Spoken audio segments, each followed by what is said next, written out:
day. People are taking out the trash, so he wants to take that out. She walks out and says, "What are you doing?" I knew it was going to be a thing. Right? The second I saw him with the trash. Yes. It's like, "What are you doing?" She's like, "That's Vic's job," and he's like, "Well, Vic's not here. Like he's not coming back." And no, that's Vic needs to do that. What do you think that?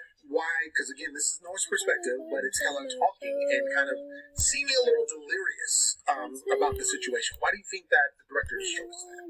Because it's an important moment to show us that Vic really did mean something to Helen. Of course, we know that he did, but we've all debated last season and our pre-show everything that Helen has always had this pull to Noah. She's always ultimately been in love with him. Mm-hmm. So I think it was a really good way for them to show us that Vic, whether she's had this, underlying whatever for Noah the whole time, that Vic is a huge part of her life and has been, and that everything she experienced with him was real. It also is just a great way to show how someone can go through grief. Because notice, Noah actually never said he's not coming back. He said, well, Vic's not here right now. Right. Because it's almost tough for people to hear Vic's right, never going to be here. Right. He didn't say that. Now, granted, it's his part, so maybe not. But I just think it was a way for them to show us the importance. And for us to show, or for them to show us, like, the hatred, which also could lead to feelings, that she still has for Noah. Because when she says the line of, why couldn't it be you? Like, she wanted to cut him. Obviously, she's been asleep. She's been drinking all day. Stuff goes into all of that. But it was just a power. That was rough. That was a rough line to hear. Yeah. Absolutely. Yeah, she obviously is shooken up by this for, a number of reasons. But I think it was interesting that Noah is asserting himself to, kind of just care for her. When the video was playing, he was still doing, he really wanted her to know, like, hey, all the dishes are done, all the food's put away, I'm helping the situation. I was really hoping to see Helen's POV of all this, by the way. I was like, the fact that we didn't kind of get, not that I needed to, like, relive any of that stuff again, but just in the sense of how much of this was accurate. Which could be indicative of the fact that it was all accurate, and that's why. Maybe so. Yeah, maybe so. I thought it was cute when he said, I did the dishes and walked off with that little grin. And she was like, what? You did what? Yeah, right. Because, again, another way for them to show us maybe Noah's getting over that hump. I don't know. Absolutely. He's turning into a man. Finally. Absolutely. Maybe. Noah. Maybe. All right, so we jump into part 2, which it doesn't tell us a part 2. We just jump. The whole time, Len and April were like, is this part 2? What's going on? Is this part 2? What's going on? I was like, it's part 2. So, obviously, looking at the previews and kind of reading up on the season, we knew that Anna Paquin was going to be playing an adult Joni. And boy, was she an adult Joni. Sure was. They went straight into it. Full-fledged adult. They really did that. So, we see, it doesn't say she's Joni yet, but we kind of know it's Joni. She has a husband and 2 kids, and is basically reeling about celebrating her birthday because she tells her husband that it's the same week that her mother died. So it's kind of alluding to, talking about Allison. And so then she basically, her and her husband are, having relations, and she's completely not into it. No. And he's like, what's going on? And, she kind of explains to him, and then he calls her name Joni. And so we confirm, yes, this is Joni. I already know, but yes. Right, obviously. But it's well into the future. Yeah. And as I'm seeing all of this, my own thing, and they gave us just short, but I'm thinking, like, how are they going to play this into the season? Because, again, it's not like present day. No. This is in the future. So it's well beyond, like, they have futuristic pills and, like straight future. When we were watching, I was like, what is this drop? And I was like, oh, it's the future. So it's like, how is this going to relate? That's my thing in too. How is it going to relate to the season? How are they going to show this? Obviously, it fills into the storyline because, she's the daughter of Allison. Right. But it's like, how's it going to tie into everything else? And that's where the preview came in. Right. Okay. Right. I think they did a pretty well tie in this episode. With the bath scene, I thought that was a lot because even just her demeanor, being able to show us, when she doesn't go out to blow the whatever those futuristic confetti things were with her kids. Right. And in the scene where they're, being together in bed, it was very, very Allison-esque. And when she, at the end, now this is the thing that I wanted to ask y'all about, because I don't fully understand it. Obviously, I understand how one could miss their dad, of course. Sure. But when, like, right after they're done, and he's like, what's wrong? She says, I miss my dad. Like, what a time to say that. Right. So why do you think that they would make her say that in that moment?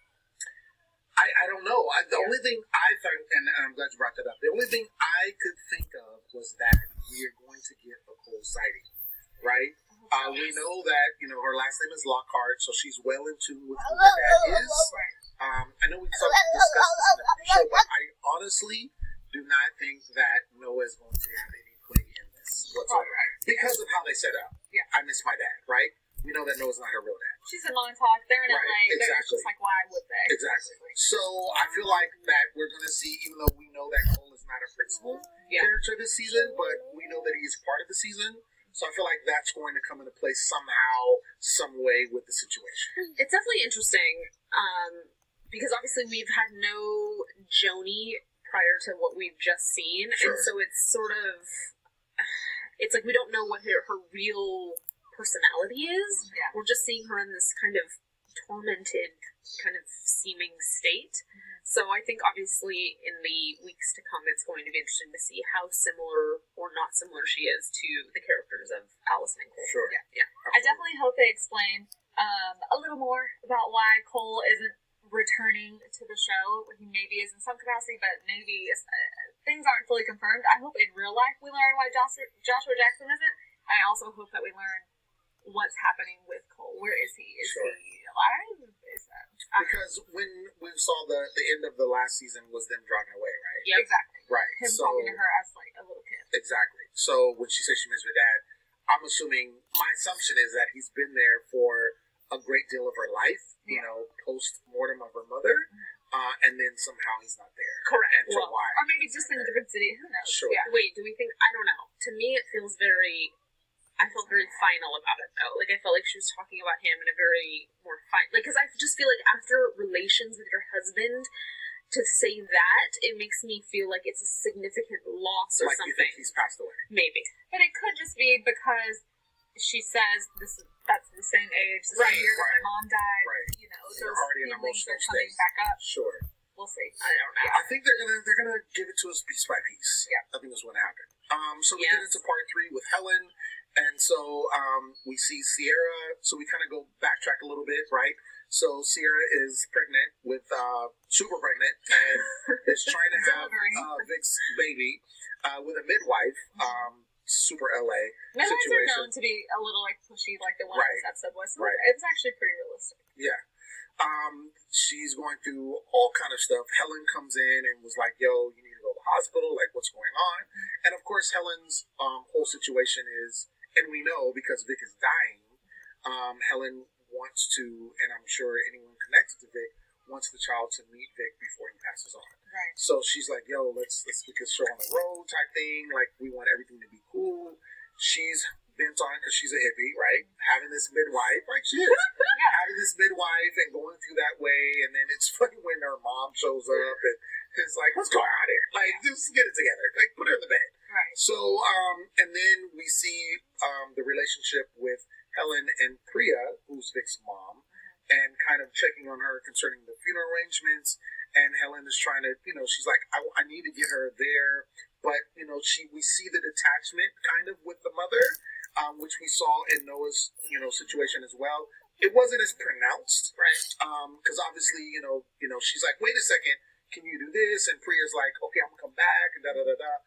But I feel like there was still a detecting of a detachment there. Right. Right? It wasn't always because she had to kind of go after her, and it wasn't like, it was all very matter of fact. I just think she doesn't really like her, and Right. Obviously Helen and Vic became a real thing right whenever Vic was discovering that he had cancer. So Helen and Priya differ on a lot of things, clearly, like we see all throughout the episode. One thing that I thought was super interesting, though, was how, I wouldn't say detached Sierra seemed, because in the end of the episode, obviously we see her, bringing the baby to Vic, whatever. Oh, I didn't say Sierra was detached. No, I know. But it's the fact that Priya wasn't a part of any of that. Right. And maybe it wasn't planned that way. Like, I think it seems like this was all happening at very similar times. but not that Priya would be over there in the house with the midwife and the people chanting and things like that. Right. But that Priya wasn't at their house, knowing that this very important thing, I'm assuming she knew anyway, was going on. Sure. So that was kind of odd to me because that was obviously a very big time in her son's life. And it's just so, I mean, what a moving whole, 20 minutes to see him just in the bed, her feeding him with pills, and trying everything she possibly could to, having his heart to rubbing a mother's foot, which is a known thing that you should not do, to get this baby to come out just so that he could see it. I don't know. I went two different things right there, but it was a very moving 20 minutes. I think too, with the Priya situation, I think she's also looking at it. She never really, cared for Helen. Yeah. But also the situation, because this person that he slept with, which is not Helen, Right. is having this baby. So she's probably thinking this is all a situation, and he's dying at the same time. Right. So her detachment may be that's how she's handling it, because it's a lot. I mean, that's a lot to undergo and kind of compartmentalize. But we do see that when oh my gosh, when the baby is born, Right. and so we see Noah wheeling in our girl Sierra with the baby, and then Vic is there basically literally on his lap, and she takes the baby and puts the baby Eddie on his chest, and then Helen thinks he's already born. Right. And then as the baby's lying on the chest, he starts to breathe a little bit more, and then and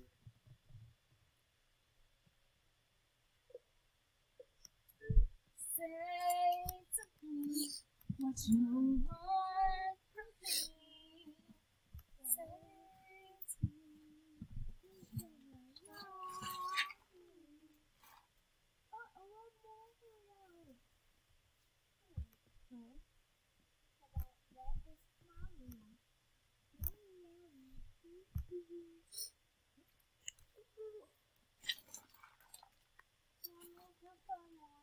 You put Mario up in there?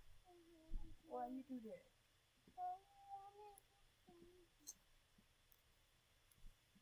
There you go. You got him. Keep reaching. If he in there, if you put him in there, he in there. Keep reaching.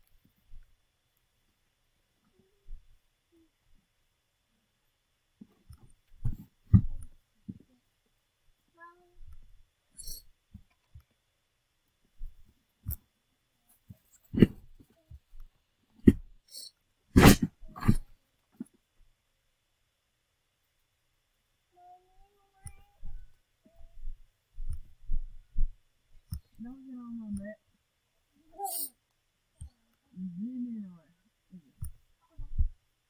Shame.